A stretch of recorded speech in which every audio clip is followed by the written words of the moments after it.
एक समय की बात है, एक पढ़ा लिखा इंसान था और उसकी पत्नी अनपढ़ थी बेचारी, जो भगवान शिव को गुरु बनाई थी। और सभी माताएं बहनी लोग ध्यान से सुनना मेरी कथा को, और इस कथा को सब्सक्राइब जरूर कर देना कि जो भी मैं वीडियो डालूं आप तक पहुंच सके ज्ञान के लिए। उसे कमेंट जरूर कर देना। तो पति पढ़ा लिखा था और पत्नी अनपढ़ थी, जो भगवान शिव को गुरु बनाई थी। पूजा कथा सत्संग कहीं भी होता था वो जरूर जाया करती थी।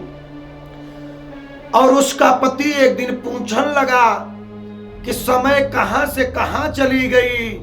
लोग अपने पत्नी का नाम लेते हैं और पत्नी अपने पिया पति का नाम लेती है। वो अनपढ़ नारी बोली कि मेरे स्वामी, मैं अपने धर्म को कभी छोड़ नहीं सकती। अरे जमाना नहीं, जमाने के लोग बदल जाएं, लेकिन नदिया की धार कभी पूर्व से पश्चिम को नहीं हो सकती। सूर्य पूर्व से कभी पश्चिम दिशा को नहीं उदय हो सकते।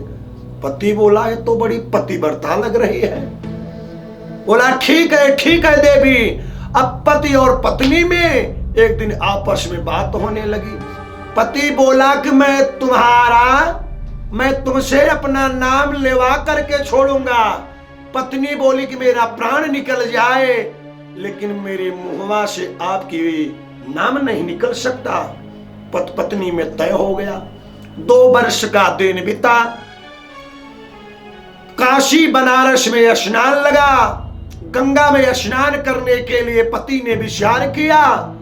एक दिन पति बोला कि देवी तुम्हें मेरे साथ चलना है काशी नगरी बनारस में स्नान करने के लिए।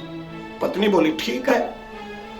भाई पत्नी को अत्यंत खुशी हो रही है कि आज मेरे पति देवता मुझे लेकर के तीर्थ के लिए चल रहे हैं। और कथा में एक बात और सुनिएगा, चाहे मेरे भैया लोग बैठे हो चाहे मेरी मैया बहनी लोग बैठी हो, तीर्थ करने कहीं भी जाना कभी अकेले मत जाना।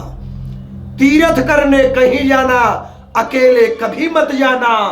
अकेले अगर जाते हो तो आपका तीर्थ फलित नहीं हो पाता। पत्नी चल दिए। पति चालाक था, उसके मन में वही बात बजी थी कि मैं अपनी पत्नी से अपना नाम लेकर के छुड़ाऊंगा। मेले में पहुंचे, तीर्थ धाम में जब पहुंचे पति और पत्नी, पति बोला कि पहली बात तो तुम अनपढ़ हो, अपने गांव का नाम नहीं जानती, जिले का नाम नहीं जानती हो, जीवन में पहली बार तुम मेरे साथ तीर्थ धाम के लिए आई हो। पत्नी बोली ठीक है स्वामी। पति बोला कि मेरी कलाई को पकड़ लो। पत्नी पति की बात मान करके और परमेश्वर से अर्ज करते हुए पति की कलाई को पकड़ लेती है। और दोनों पति और पत्नी नदिया किनारे पहुंचे। पति समझाया कि 7 फेरा ब्याहन में लिया और 7 डुबकियां गंगा मैया में लगाना है।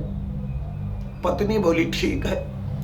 पति बोला कि एक बात और ध्यान में रखना, अगर मेरा तेरा साथ मेले में छूट जावे तो जो महाराज जी बैठे मैक में बोल रहे हैं उनके पास जाना और मुझे बुलवा लेना। मैं कहीं भी रहूंगा तुम्हारे पास चला आऊंगा। पत्नी बोली क्यों मस्त स्वामी। और जब पति और पत्नी डुबकियां लगाना प्रारंभ किए, कलाई को पकड़े हैं। ध्यान में रखिएगा मेरी मैया लो, पति से बहुत संभल करके रहना।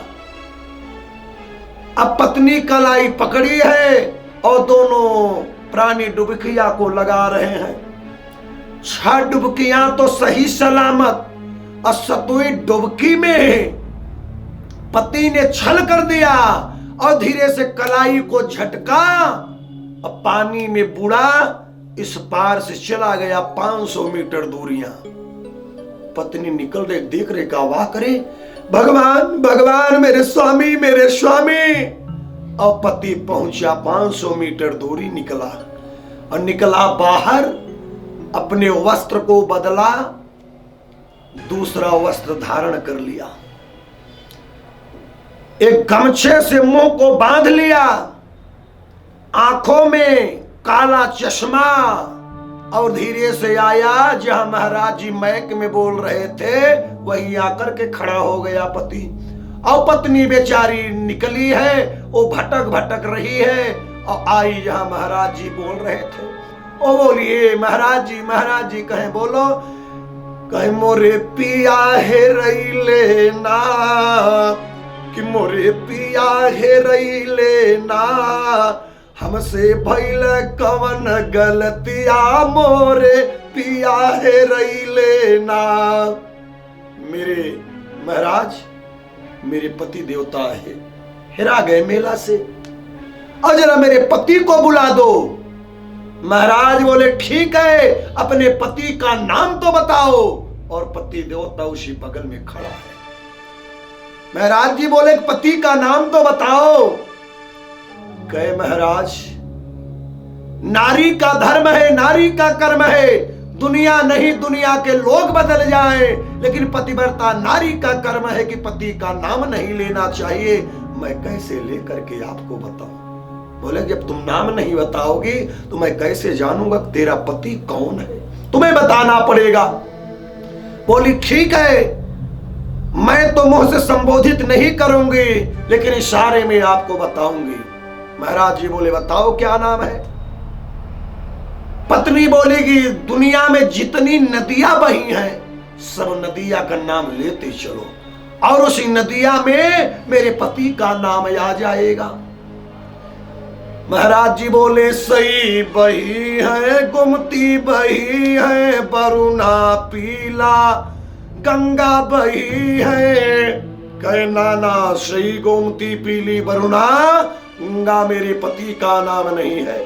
कहे सरस्वती बही है, यमुना बही है। कहे बस,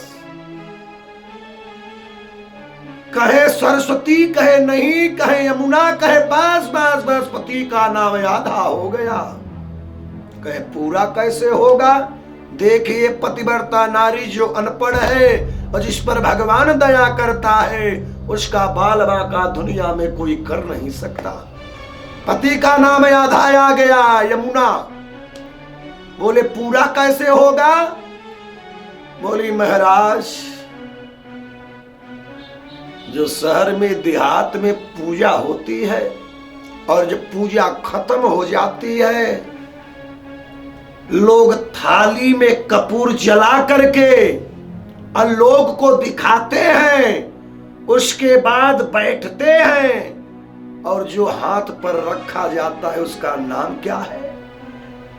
महाराज बोले कथा भागवत कीर्तन पूजा खत्म होने के बाद आरती संकल्प सब हो खत्म हो जाने के बाद तो आखिरी में प्रसाद बांटा जाता है।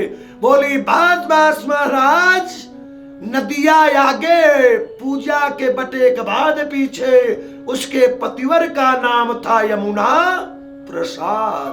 और जब महाराज जी बुलाए कि भैया यमुना प्रसाद कहीं भी हो, तुम्हारी धन्य कल युग में पतिव्रता नारी जो तुम्हें भटक भटक कर हेर रही है, यमुना प्रसाद तुरंत नारी का चरण स्पष्ट कर ले कि धन्य हो मेरी लक्ष्मी। जिस पति के जीवन में ऐसा पतिव्रता नारी मिल जाए वह घर धन्य होता है, वो पति धन्य होते हैं, उस घर में कभी कलह नहीं पैदा होती। ये भगवान शिव की कथाएं चर्चाएं सुन के जानिएगा। तो ऐसा मेरे भाई लोग नारी को कभी प्रताड़ित मत करना। जो नारी का अपमान किया, जो नारी का तिरस्कार किया, वो रावण जैसे कर्म का फल होगा। इस नाते भाई बंधु लोग, नारी लक्ष्मी, नारी काली, नारी दुर्गा, नारी लक्ष्मी, नारी भवानी। अगर मेरी कथा आपको पसंद होवे तो उसे शेयर करना, लाइक करना, सब्सक्राइब करना, ये महाराज के हाथ जोड़ करके विनती है।